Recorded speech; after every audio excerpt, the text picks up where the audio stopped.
அன்பானவர்களே, உங்களை யாவரையும் இறைமைந்த நேசுவின் நாமத்தினாலே அன்பாய் வாழ்த்துகிறேன்.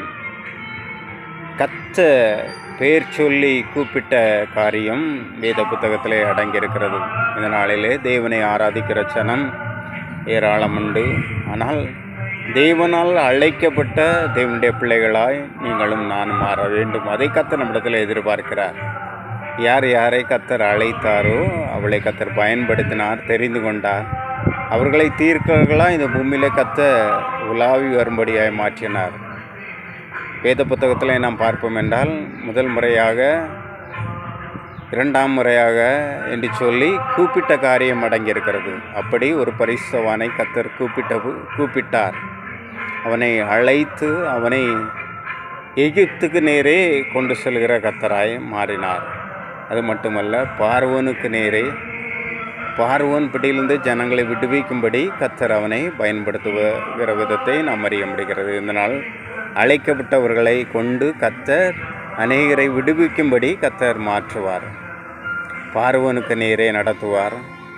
அநேக ஜனங்களை நடத்தும்படி கத்தர் அவர்களை பயன்படுத்துவார். இதனால் தேவனால் அழைக்கப்பட்ட தேவனுடைய மனிதர்களாய், தேவனுடைய பிள்ளைகளாய், தெய்வ சத்தம் கேட்கிறவர்களாய் நாம் காணப்படுவோம் என்றால் கத்தர் நம்மை ஒரு மகிமையான அனுபவத்துக்குள் கத்தர் கொண்டு செல்ல முடியும். தேசத்தின் நடுவில் நாம் கூர்ந்து பார்ப்போம் என்றால் சபைகள் ஏராளம் உண்டு, ஆராதிக்கிற ஜனம் ஏராளம் உண்டு. ஆனால் தேவனுடைய சத்தம் பிரத்யட்சமாய் கேட்கிறவர்கள் எத்தனை பேர் என்று சொல்லி ஆராய்ந்து பார்க்கிறவர்களாய் மாற வேண்டும்.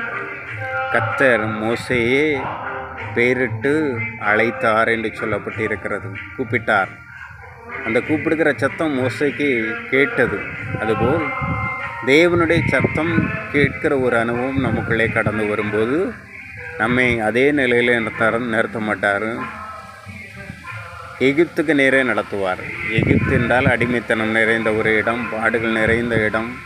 அந்த எகிப்தின் அனுபவங்கள் தாண்டி செல்ல முடியாத ஒரு அனுபவங்களாய் காணப்படும். ஆனாலும் எகிப்துக்கு நேரே நடத்தின கத்தர் அவனை பார்வோனுக்கு முன்பாய் கொண்டு போய் நடத்துகிறார், ஜனங்களை விடுவிக்கும்படி. அப்படி கத்தர் உங்களை மாற்ற முடியும். இந்நாளில் தேசத்திற்காக, தேவனுடைய ஜனங்களுக்காக அழைக்கப்பட்டவர்களாக இருக்கிறோமா என்று சொல்லி ஆராய்ந்து பார்ப்போம். வேத புத்தகத்தில் கூப்பிட்ட சத்தம், கூப்பிட்டார் என்று சொல்லி விதத்தில் நாம் ஆராய்ந்து பார்க்கும்போது அறிந்து கொள்ள முடியும். அப்படி தேவன் நம்மை கூப்பிட்டு அழைத்திருக்கிறாரா என்று சொல்லி ஆராய்ந்து பார்ப்போம்.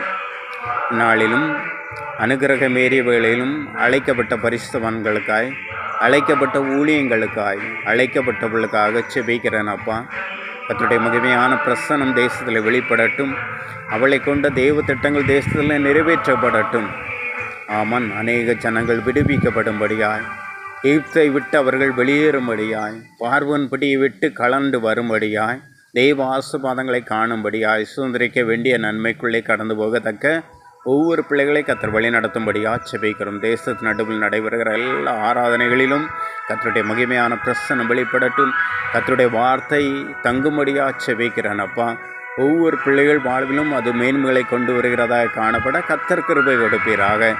ஆவியோடு உண்மையோடு ஆராதிக்கிற சனமாய், தெய்வ அன்பை கண்டுகொள்கிற சனமாய், தேசத்திற்கு ஒரு சாட்சிகளாய் காணப்படுகிற அனுபவங்கள் ஒவ்வொரு இடத்திலும் வெளிப்பட கத்தர் கிருபை கொடுங்கப்பா.